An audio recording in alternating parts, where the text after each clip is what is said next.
Good afternoon, and I'm Jason Hobelman. A couple housekeeping items before we get started. Any questions you have, you put in the chat. This is going to be recorded and released on another format. The links will go up on the Facebook page for Engine House Training, the new fire officer, and my personal page if you miss it or if you want to pass it on later down the road. And it's also going to be a podcast for Engine House Training. It'll be edited a little bit to make it more audio friendly since we've got the screen in front of us here right now. So I'm Jason Hobelman, and I am with Engine House Training LLC. This is a webinar and podcast for the 4 principles for success.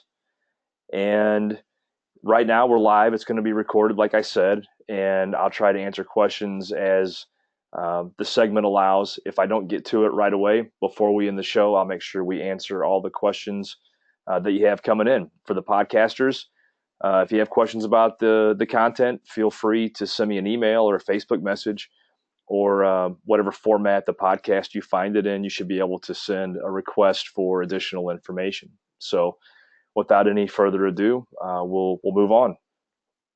So a little bit about who I am.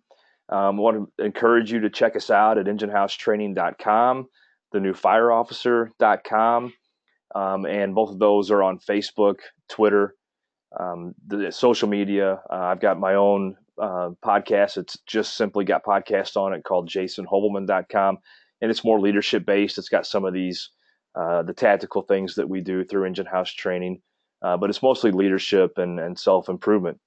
But if you want to check it out, feel free. I want to thank you for taking the time in an afternoon in the middle of the week to spend with me and listen. I hope that you find it valuable, and I appreciate you tuning in. So I'm a career battalion chief with the Florissant Valley Fire Protection District in North St. Louis County. I've been a career firefighter for 20 years, been a volunteer firefighter for over 30 years, and I've been a chief officer with that my volunteer department for over 20 years. I'm also co-owner and lead instructor for Engine House Training, and we're a small training company that some of you may have heard of, some of you may have not, but we provide all kinds of fire training for the fire service, whether it be classroom or tactical. We have a wide variety of what we offer with instructors that are from very small volunteer departments, instructors that are from different size combination departments, and instructors that are from paid suburban and the large metro. So we've got a large, diverse instructor pool. So if you're wanting something specific or you worry about being able to relate to one group or another, we've got you covered. So if you have anything that you want us to take a look at, we'd be happy to. And then I'm always finding ways to learn something new. And as a fire service professional, we always want to take the time to constantly learn. And it's not always, it might not always come from the fire service. It might come from a leadership podcast, or it might come from your church, the scripture that you heard that day, the lessons that you can relate to everyday life. It might come from your kids' Boy Scout troop and something that they've done that time, but always find a way to learn, really pay attention to what's going on around you, and when appropriate, relate it to what you're doing at work. But it is important, especially for tactical and operational skills, that we find ways to improve and never get stale, and to continually improve. So I always like to add that to my resume whenever in my bio when we're doing these classes. At this point, if we were in a classroom session, I would ask what you wanted to get out of this class. And I would encourage you to send me messages if there's something specific that you want covered after today. As far as topics, I've got an editorial calendar that we're going to run through the rest of the year. It might not be me, but Engine House Training is going to have a webinar at least once a month. We're trying to shoot for 2 a month that are live webinars that you can all tune into. Maybe put it up at your department, show it on a Tuesday night at your volunteer training department, whatever it might be, and it'll be a variety of topics. So what's the premise of the 4 principles of success for the company officer, or for that matter, in anything? You can apply these 4 principles to anything that you want to do in your life. It's not just the fire service, but I've found it to be very beneficial for me in as an officer, both volunteer and career. We've got to set some expectations when we're using these four principles. And that goes without saying, and that's a whole nother class. We're not going to dig too deep into that. But for all of these things to work, we've got to set some expectations for our people, not only for our members that work with us and that we serve as officers, but also for ourselves. We've got to hold ourselves to those same high expectations. In using these four principles, we also have to establish boundaries, and it's a little bit different than expectations. Boundaries are what we create and what they operate within when they're on their own. These boundaries allow them sometimes to vary from policy or to vary from SOG, depending on the situation they're in, but they understand what those boundaries are, and that as long as they've got justification and they're using their training and they're critically thinking, because every situation is different, we can't possibly write a plan both out on the fire ground and in the firehouse for everything that's going to happen. And what we wanted to do is to use these four principles to make a difference and to do the right thing. Our job, and I'm looking at this from a battalion chief's position, when I gave these to my three captains, I looked at what my job was. And of course, if you've ever been promoted off the floor, you know that sometimes it's a struggle to find where you belong and to get out. I was a real hands-on captain, and I liked to be involved, and I liked the manipulative part of the job and going out and physically doing drills and skills and getting the buildings and spending a lot of time with the crew. And so when I got promoted to battalion chief, I wanted to still do those same things, but I worried a lot about micromanaging my captain and his crew and not letting him put his influence into his members. And I thought that was critically important. So a part of my job to make these four principles work for my captains was to provide the right kind of resources. And this lines at any rank in your department, really. If you're a captain or a lieutenant and you're looking at how to manage your members, you've got to set those expectations, establish boundaries, and you have to provide resources for them to be successful. And then you have to give support, and giving support isn't looking over their shoulder. And you're going to hear me talk a lot about micromanaging and meddling and getting in the middle of things when we don't really need to in a lot of classes that I talk about in regards to leadership, management, officer development. But giving support means that you let them fail sometimes, not critically when it matters on the fire ground necessarily. You want to stop those actions, but in the firehouse, on the drill ground, making some decisions with their crew that you may not agree with right off the bat, or that you're going to, based on your experiences, fall in line with. But sometimes the best way that our captains and our members learn is by making some mistakes. But the important thing is to give support when they make those mistakes, and we'll talk about that a little bit later. But we set the expectations, we establish those boundaries, and we provide the resources. Now we've got to support them. We've got to give them the encouragement that they need to do what they need to do, and then we need to get out of the way. We need to be able to step back as battalion chiefs and as company officers at times and let our people work. We want to build trust and relationships, and we want to gain, I don't want to say favor, but that's what it is. We want to gain the respect of our members.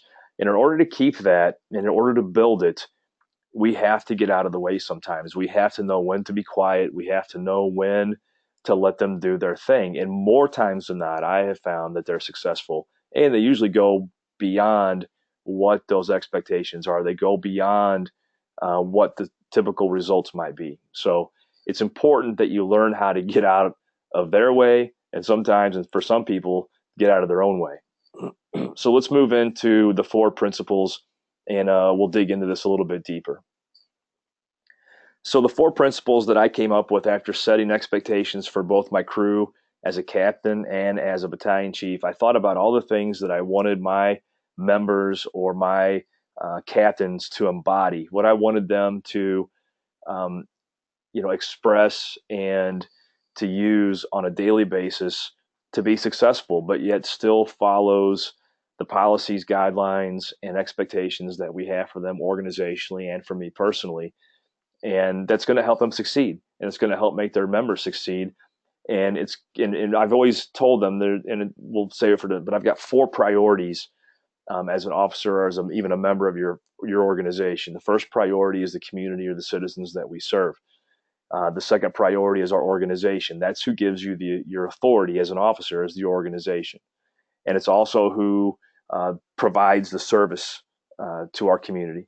The third priority is the company or the house. And then the final priority is us, individuals. Now, there's obviously, you can debate the semantics of what all that is, but the bottom line was, when we were making decisions and we get faced with, conflicts, who comes first? The community. Who comes, and that's how we prioritize. So these four principles fall in line with that. So the first one is to be generous, and the second one is be constructive. The third one is be productive, and the fourth one is be aggressive. And we're going to talk about each one of these individually. So be generous. And when I first brought this up, people gave me a quizzical look and looked at me kind of funny, but it's not necessarily monetary, but it could be. It could be that every so often you buy your crew dinner, or you buy the Girl Scout cookies from your engineer's daughter, or those types of things. It's not out of the question that you spend a little money on your crew or your members if it's appropriate or if it's necessary. It's certainly not the emphasis of what being generous means for the company officer or the battalion chief when we're discussing these four principles. Time. You have to be generous with your time. And I've seen many company officers and many chief officers who, what they're doing is more important than what their captains are doing, what their lieutenants are doing, or what their members are doing. They couldn't be bothered at that with whatever they were doing, whether they're looking at a boat, they're looking at the fishing on the lake, or they're, on Craigslist shopping, or they're watching a football game or the hockey game. Ultimately, you're a servant of the people that are below you in rank. They're not below you in stature. They're not below you, in the fashion that they're, they call them insubordinates, but they're really not. They're just below you in rank, and you serve them. You've got to have the ability to give them your time when they need it. Now, if you're in the middle of doing something that's important that you need to get done for the chief or the organization, then you need to convey that it's not disinterest. It's that you're busy. But I've seen a lot of people lose respect, lose credibility, lose trust because they don't give time. And it's not always when people come to you. Give time to those whenever the opportunity presents itself. Go to them. Share your knowledge. Be generous with the things that you've learned throughout your career. No matter how long you've been on the job, we've all got something to learn from each other. And maybe it's something you just went to a class and learned, or maybe you see a member struggling with one particular skill or one particular item, or just they're having trouble getting engaged, period. Share the knowledge. Maybe you've had a few bumps in the road. I can tell you I have. I've had ups and downs in the fire service, and I share that with people that are struggling during part of their career. We're all going to have those ebbs and flows. So share your knowledge, and no matter how insignificant you think it is, maybe it's about a building down the street. Maybe it's about that one small hydrant that's been there for 50, 60 years, and they've never gotten rid of it, and how, where it is, and how not to use it, and why, and where the basements are in downtown locations that are 100 years old, that they don't look like buildings with basements. Those types of things, you have to be generous with that knowledge. It's not for you to take with you. It's for you to pass on and share. Be generous with your empathy. Have empathy for the people that you work with, for the people that you serve. I've been blessed in my life, and sure, we all have struggles. And sometimes it's hard to relate to what's going on with other people. And sometimes you have to be a little more empathetic than what you feel like being or what is desired at the time. But that empathy can go a long way with creating relationships and building trust with your crew members when they're down, when they're not having a good time, or when they're having those struggles. And then share the skills that you've learned, the hands-on. Get out and demonstrate. Demonstrate the things that you're good at. At the same time, be generous with the fact that you don't know everything. Be generous with your humility. It doesn't show weakness, it shows a strength, and it builds that trust between you and the members, and if you're a battalion chief, you and those captains. And then finally, share your engagement. If you're into the job, if you and all of you that are on here today obviously are, or you'd be doing something else on a sunny day. At least in Missouri, it's sunny.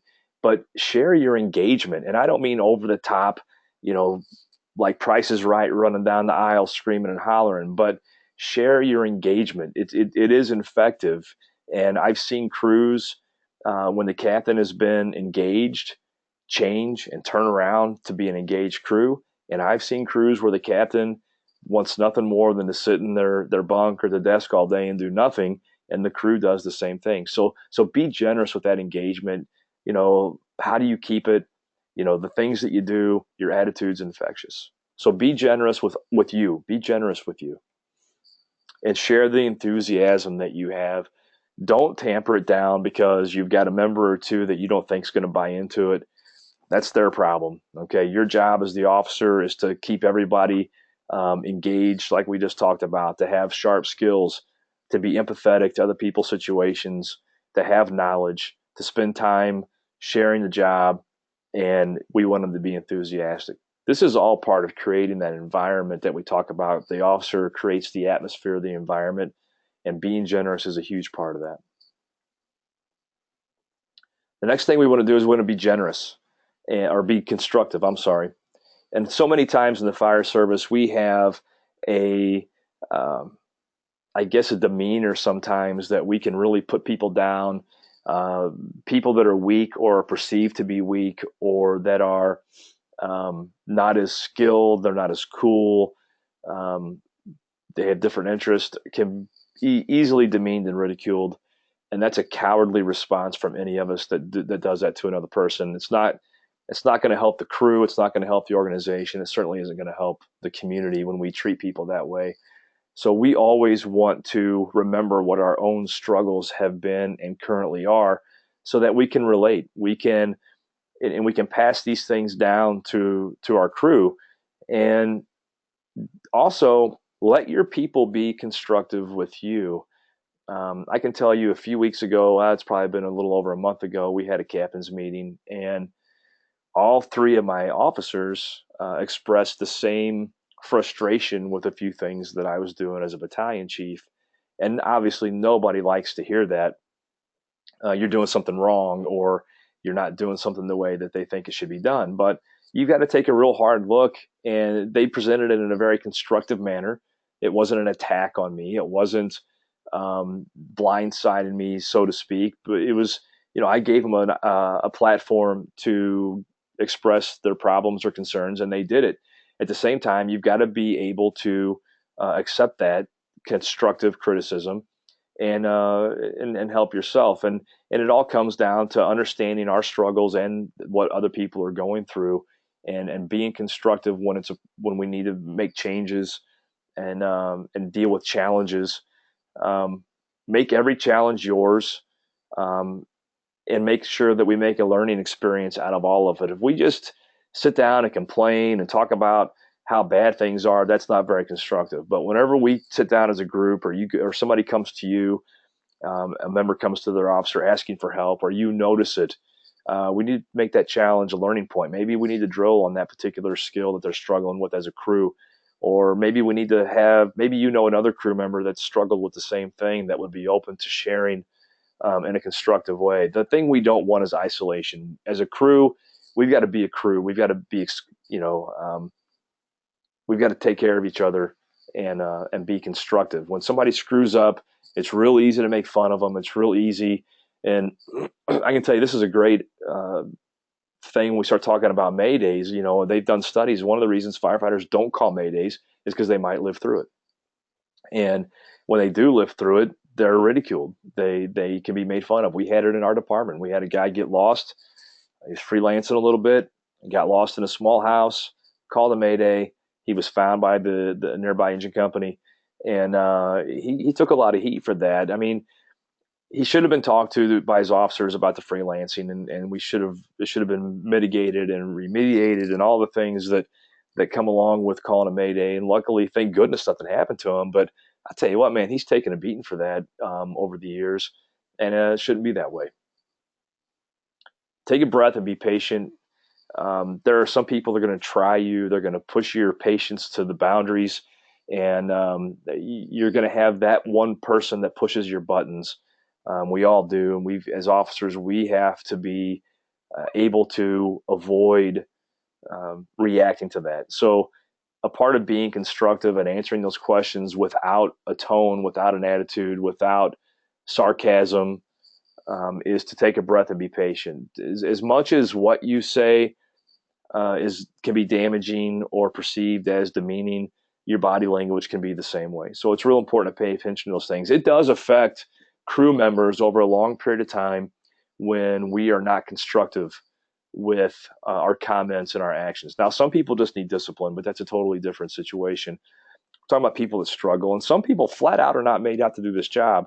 But during their probationary period, that's our job to figure that out. But once they're on and they're past all that, we've got to be constructive, and we need to find alternate methods and techniques to deal with some of those problems. Sometimes the obvious doesn't always work. And finally, we want to lift up and support these people. Sometimes all they need is some positive reinforcement. Sometimes all they need is a hand on their shoulder saying, hey, I'm here in case something happens. I'm right behind you. I got your back. And that's really, I found that to be very useful for people.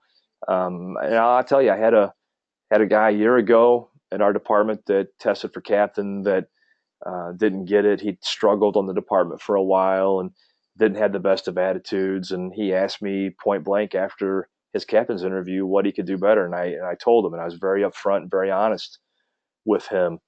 And to say he was one of the more favored employees of some would be a lie. But in the last 13 months, he has turned into an incredible asset to our department. And he had that ability before, and he had the tools and the skills and the knowledge. The guy's smart and the guy's good. And when you put him on a call, he always excelled. He just struggled with some of the dynamics inside the firehouse.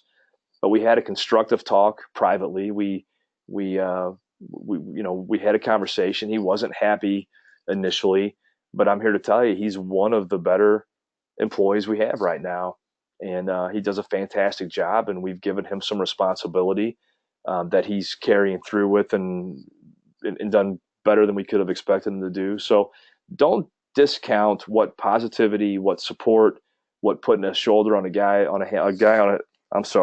a hand on a guy's shoulder can mean to him in an honest way. And you may not know the whole story of what's going on behind these people. Just forget they've got stuff going on at home sometimes too. We don't want to delve too much into personal lives, but we also have to be aware of that when we talk about how they are reacting at work. So the third one's being productive. And we want to do more than the minimum. It's easy to do the minimum. A lot of times you can get by without doing the minimum in a lot of places if you have different types of officers, but we want our people excelling. We want to do more than the minimum. And really what I like to tell people is, and it kind of goes back into this integrity thing, is what you do when nobody's looking is who you are. That's you as a person, that's you as a captain, as a firefighter, as a battalion chief. The things I do when nobody's paying attention, whether it's the personal things that I do or the professional things that I do, is who you really are. And we want you to shine and do more than the minimum, not because somebody's watching, not because somebody's going to pat you on the back, but because you're productive. You're going to excel. And it gets noticed in the long run. Create an environment of getting things done. And that was, when I was a captain, that was one thing that we always did. We took care of business. We always, if something needed to get done, it got done. We didn't matter who left it, who created the problem. That was for the officers to deal with, and I handled that from captain to captain or from battalion chief to battalion chief. But as a crew, our job was to take care of the district, to take care of the people. And if a job needed to get done, it got done. And that was our attitude. That was our mantra. And there was a lot of pride in that. There was a lot of our crew. I don't want to say there was an arrogance, but there was some pride and ego that came with, yeah, we do whatever it takes to get things done. And we weren't the only crew that did that. Chase kinks. And you may have heard this example before if you've been in any of my classes, but being productive means that it's not about you. It's about what needs to get done. And if you want to put this in perspective and use this with your crew members. And if anybody's taken a good quality engine company class, you know that chasing kinks is critical. It doesn't matter if you're on the engine company or not. When you see a kink, you've got to fix it. Same goes for the firehouse, because the guy on the nozzle doesn't know that 75 feet outside there's a kink or two. All he knows is he doesn't have water pressure, and it's directly affecting his ability to stay safe, to make the environment more survivable for any victims, to put out the fire, whatever he's doing in there. And if nobody cares enough to knock the kinks out because they didn't make them, then a lot of things start going downhill, and we have big problems later on for not only the engine crew, but for everybody. So in the firehouse, chase the kinks. When you see a problem, it doesn't matter who made the kink. It doesn't matter who it directly affects. We don't know what the overall effects of that's going to be. So we got to take care of it. Do what the others don't or won't, and expect your members to do the same. And it doesn't matter what it is. It doesn't matter what tag you put on this, whether it's cleaning, whether it's training, whether it's tasks, whether it's committees, whether it is doing things with the public, whether it's special initiatives, staying over late, getting there early, whatever those things are, do what the others don't or won't, and expect your members to do the same. And that's all part of being productive. Productive isn't busy work. It's not assigning your people things to do just because they're downtime. And I would rather my crew, if they had a choice of cleaning a toilet and drilling for 30 minutes on something that they've struggled with or noticed on a call, I'll take the drilling for 30 minutes anytime. And it's a matter of pride. Being productive is a matter of pride. Making sure the tools are clean, making sure equipment's ready to go. Even if you didn't make it dirty, once you put your gear on that truck, once you step foot and you take over that position, that engine house, that engine bay, that apparatus, the tools and equipment, it all becomes yours. And you've got to be productive enough and understand to chase the kinks, create an environment of getting things done, and do the things others don't or won't do. Finally, the fourth one is be aggressive. And there's a lot of ways of being aggressive, and I explain this to my members and I explain it to my captains. It's not just in tactics. I want members to be aggressive with the public. And I'm not talking about forcefully speaking to people. I'm not talking about your attitude. I'm talking about when you're driving back from a call, or you're going to the store, or you're driving to and from training, and you see a young family walking on the sidewalk, pushing a baby and holding the hand of their 4-year-old walking down the street. You pull that fire truck over, you give them stickers, you give them the plastic hat, you say hello, you show them the truck. Be aggressive with the public. Make every effort that you can to interact with the people that you serve. They're part of your family. And yeah, do some of them abuse us? Do some of them not appreciate us? Yes, but I've never had one family ever turn me away, never be rude. They were never indignant whenever I took the time and approached their family, their kids, with a positive message from the fire department. Not one time did I ever have a negative response to that. So keep that in mind and be aggressive with that. I want you to be aggressive with prevention activities. When we go on medical calls, when we go on CO detector calls, anything that we've got some time for the engineer to do some things. He checks every smoke detector in every house, checks the batteries in every CO detector, make sure that everything's up to par on the prevention side. And that's just what we do. And whatever way you can find, don't just wait for October to roll around or for them to call you with the batteries. Those are things we have to do, and those are things that have to take place. But find ways to aggressively pursue fire prevention in your community. With committees and work groups, take the initiative. Be on the committees nobody wants to be on. Be on the work groups that are hard. Take over tasks that are difficult. Be aggressive with getting on those. Now, I will caution you, don't get too many irons in the fire.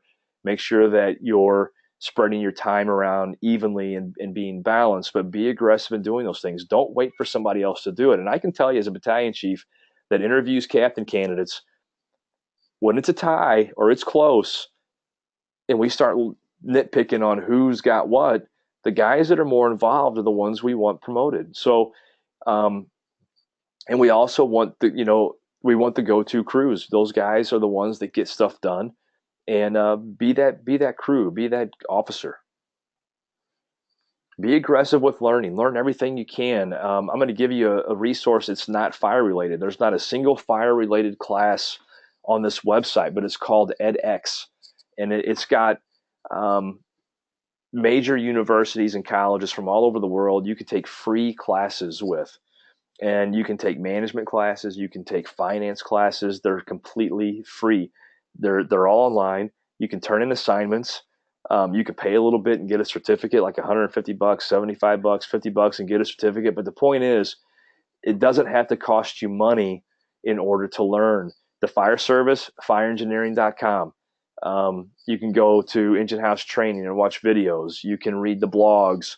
You can, go to Traditions Training. They're all out there. They're all free. Fire engineering is a great resource. The community on there is fantastic, and you get a lot of different perspectives from all those different views. But don't limit yourself to just fire and emergency related education. Expand your horizons. Don't want to go to college? Hey, that's okay. Go to edX, take some classes on your own, and just expand what you're learning a little bit. You can relate it to everyday life. On all incidents, I want them to be aggressive. I want them to be aggressive on EMS calls.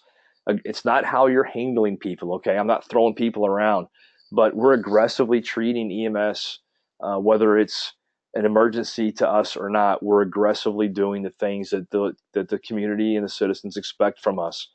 There's some abuses, yeah, we can't take that into mind. We've got to do our job and be aggressive doing it. Whenever we get called for a water leak, let's be aggressive on that call. Let's make sure it's not getting into the electric. Let's make sure we get it shut off for them. No, we're not plumbers. No, we're not electricians. No, we're not HVAC people. But you know what?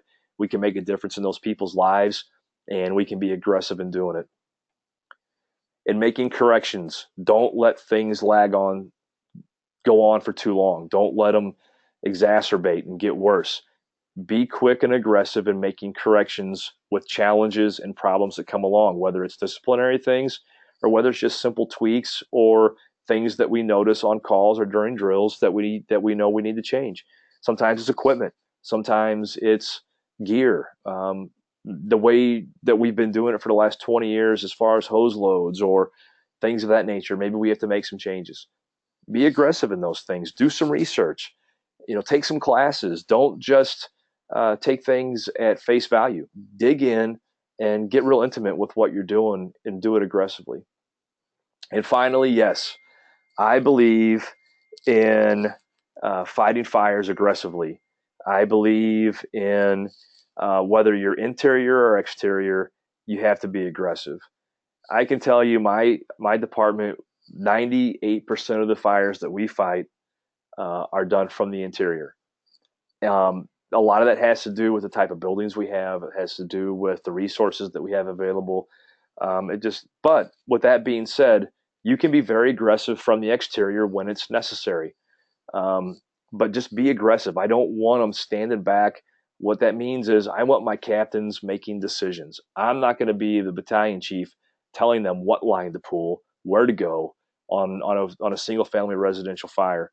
High-rise fires, things like that, the captains make a lot of the decisions. My job is, when we go back to the very first slide of being generous and creating an environment and being generous with my time and resources and giving them all the support so that when we do have these fires, they can be aggressive. I'm not micromanaging. I am basically watching and observing them do their job and doing it great. So that's the 4 principles. Real quick in summary, if you want to write them down again, is be generous with time, knowledge, experience. Share everything you have. Be constructive. Let's remember, we're all people, we're all human. We all have different challenges, and we excel in different areas. And let's be constructive in making those corrections. Be productive. Get things done. Be the crew that takes care of business. Make some pride and build some rapport out of that. And then finally, be aggressive. Be aggressive in everything you do, and calculated, aggressive based on training and experience and knowledge. So that's it. And we're right at about 30 minutes, 34 minutes. I hope that you got some value out of this. If you have any questions on the webinar right now, would be the time to type them in and send them to me. If you're on the podcast listening, shoot us an email or a Facebook message at enginehousetraining.com or at the new fire officer on Facebook or jasonholman.com. So I'm going to wait just a few seconds here to see if anybody has any questions or comments that they want to share. While I'm waiting, I want to thank all of you for tuning in. I want to encourage you to check out FDIC 2016. If you don't know or haven't heard, there is a scholarship provided by Honeywell and DuPont to send 20 firefighters, full, all-inclusive travel, lodging, the conference, 20 firefighters. So make sure that you check that out. So I think the biggest question you could answer for me is how you find it best to motivate the millennial workers, these new firefighters who are all entitled. And I'll answer that in a couple different ways. First off, the new millennials can be a challenge. I personally have found that every age group has its own challenges. The millennial workers want information right now, and they ask a lot of questions why. And the thing that we've done is we've immersed them into training and activities right through the door. The last thing we did is when I came in, I was told to sit down, shut up, and don't say anything, and we've reversed that process. We want them to ask why, but in a respectable and productive way. We encourage them to participate in everything.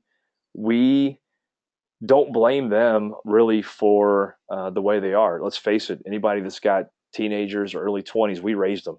Okay, we raised these kids to be what they are. It's not always really their fault, and it's not the fire service's fault. It's just a society. So we've tried to shift from not blaming their generation or that they're so young. What we did was, quite honestly, was we allowed them to. We had one young group come in, and right away they wanted to start a pride and ownership committee with the assistance of some older members. We let them do it. We let them run with a lot of different things, and we make them basically a part of the department right through the door. And that's been one of the biggest things that we've done to help that. Now, with that being said, sometimes we have to pull them aside and slow them down a little bit. But I've not seen a lot after we've done the things we've done with what a lot of people call the entitlement part of that. So maybe because the method we're using is working, or we've just been really lucky with the people that we've hired. Another question is, I know you said this was going to be recorded. I missed part of it for a run and was wondering if I would be able to get a copy of it. Yes, you'll get a link. I'll put a link out on the different Facebook pages and the podcast pages. It'll be a podcast and a recorded webinar. It'll take me a while to get the upload done and some of the editing done, but yes, it'll be recorded and you'll be able to see the full program.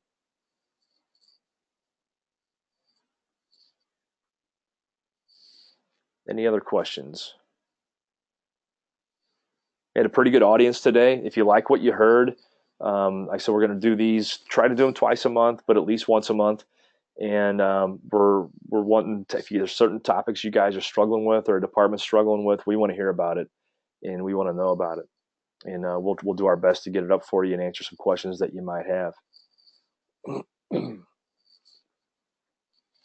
All right, it looks like it doesn't look like I got any more questions coming in. If you think of one, go to our Engine House Training Facebook page and you can direct message me and we'll answer that. And until next time, again, check us out at enginehousetraining.com. Check us out on Facebook. Again, check out FDIC 2016. If you've always wanted to go and haven't been able to, Honeywell's got those 20 scholarships. Check it out. Get yourself entered in and get qualified and win that scholarship. And we'll see you at FDIC 2016. Until next time, have a great rest of the week. Take care. Keep training. Never stop learning. Do the right things for the right reasons, the right way, all the time. Take care. We'll see you soon. Bye.